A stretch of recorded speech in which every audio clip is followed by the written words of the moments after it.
bounds. Perhaps it's the American government that has bounds here.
I was watching the Weather Channel because I was going to fly down south, and Hurricane Floyd was out in the Caribbean. And so this is what they said. The information, they said the Hurricane Floyd would be hitting the coast of the United States in 5 days, and that it would hit somewhere between Miami and New England.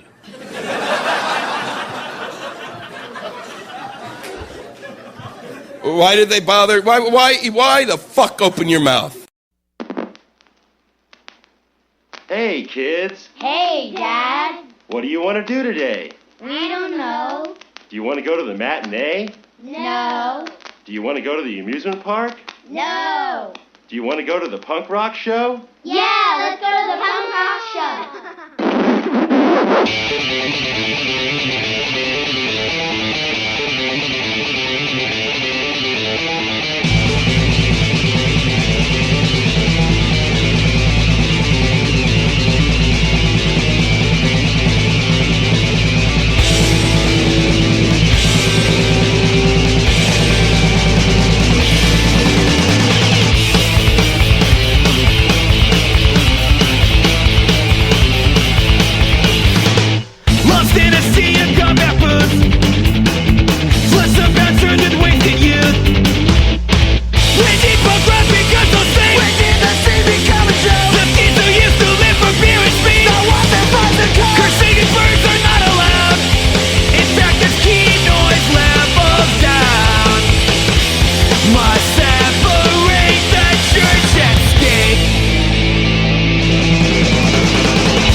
Somehow we got driven apart.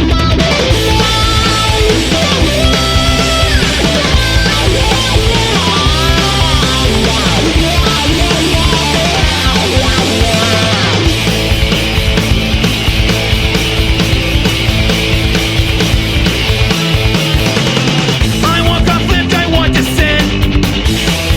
I want the scene to represent our hatred of authority. I fight against complacency.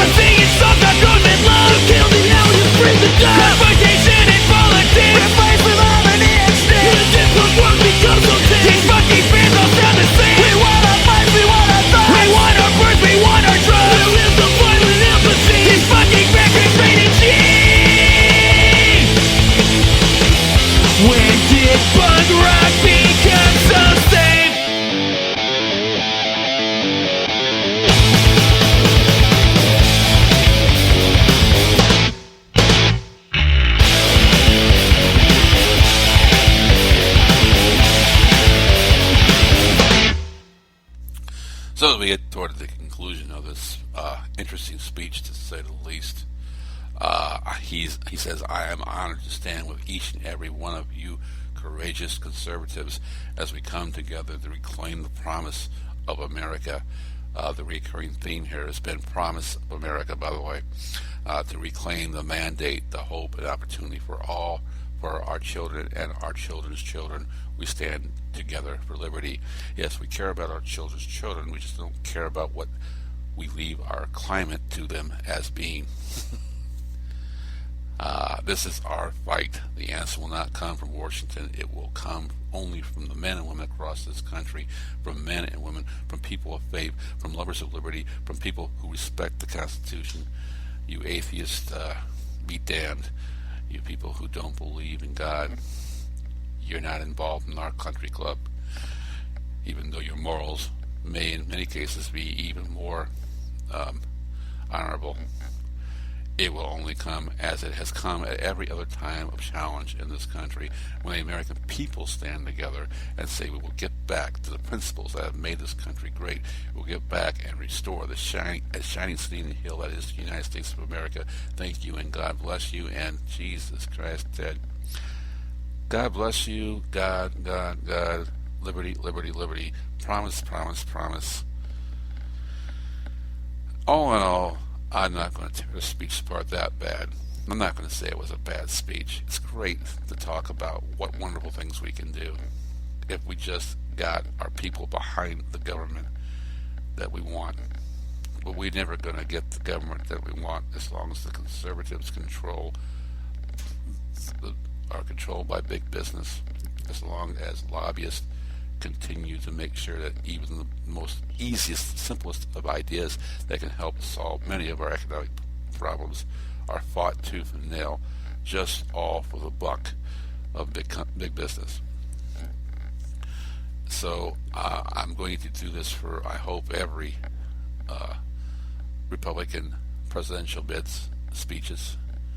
I think there's going to be recurring themes I want to try to thread together as I see how they come out and see where they're going with things. Definitely interested to see that. But this was the first one. I'm sorry if it took the majority of my program, and maybe to you it's kind of things you don't really want to hear, because I don't really care about Ted Cruz. I already know he's into religion, and I'm already upset with him for being an obstructionist. And so anything he says, you just wasted your time. I wasn't going to vote for him anyway. Thank goodness for that. But if you are a Republican and you do listen to this show, and this is what you think will make this country great again, there are several flaws in this speech that you should listen to, read, and listen to what I had to say, and think seriously about this. This is I could make a speech like this, because as usual, it's a Republican speech with no plan. I'm not going to tell you how we're going to do it. This is how we see America become. So until we actually show some plans, this is just window dressing on a pile of crap. Because I say anybody can sit here and say, I want world peace. I want all Americans to be prosperous. I want us to make sure that we don't let Iran become nuclear. I want to protect our country. I want to make sure we're safe. I want to make sure that small businesses thrive, and I want the economic booms, and I want all that stuff. I want all that stuff. We'll wait here and see what happens when time comes for an actual plan of how we're going to do that. The only thing I see so far is he's saying that affordable health care and kicking out people who are maybe making contributions to our country and taking jobs that none of us want, and pretending as though Obama never tried to get jobs for people coming out of high school and college. All this is window dressing on crap, as I said before. It's not ours. Candy bars. Littering and littering and littering and littering and littering and littering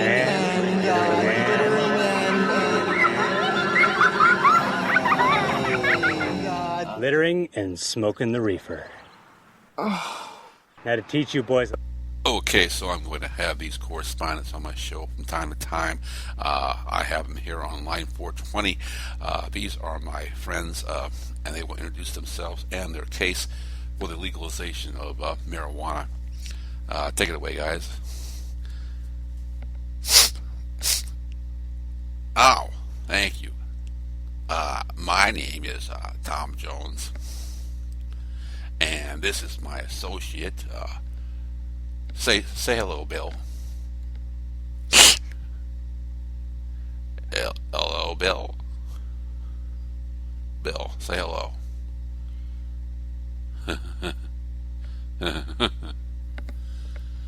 Okay, well, Bill says hello.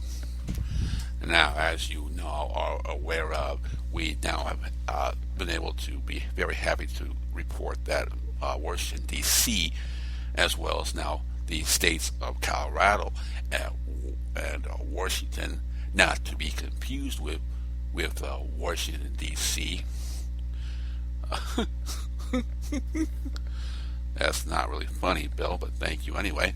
They are now letting people have recreational marijuana, small portions of it. The problem I have with this is that the federal law hasn't changed there. Bill, you have a comment on this or anything to say here?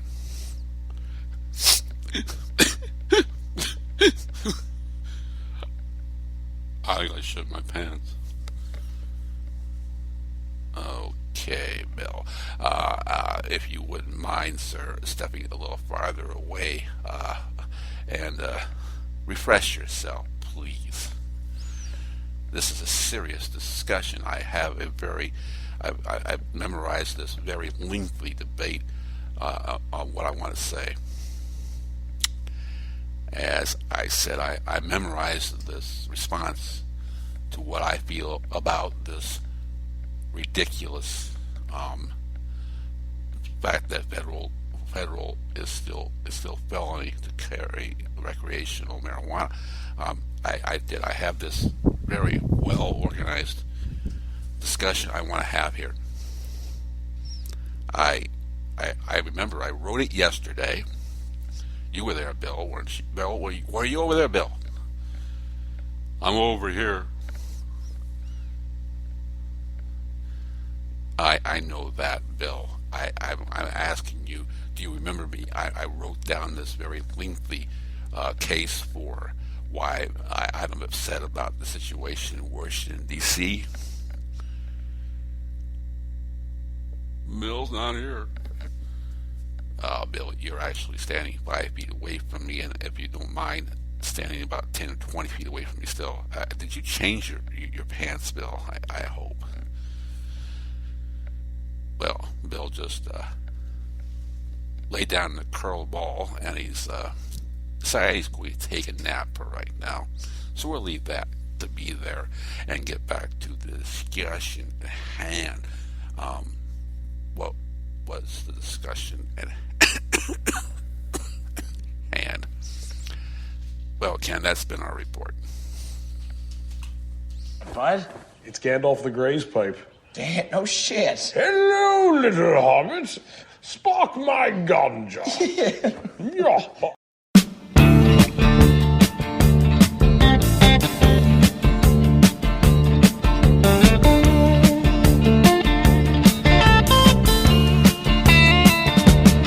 You get a shiver in the dark, it's raining in the park, but meantime, sound of the river, you stop and you hold everything. A band is blowing Dixie, double fall time.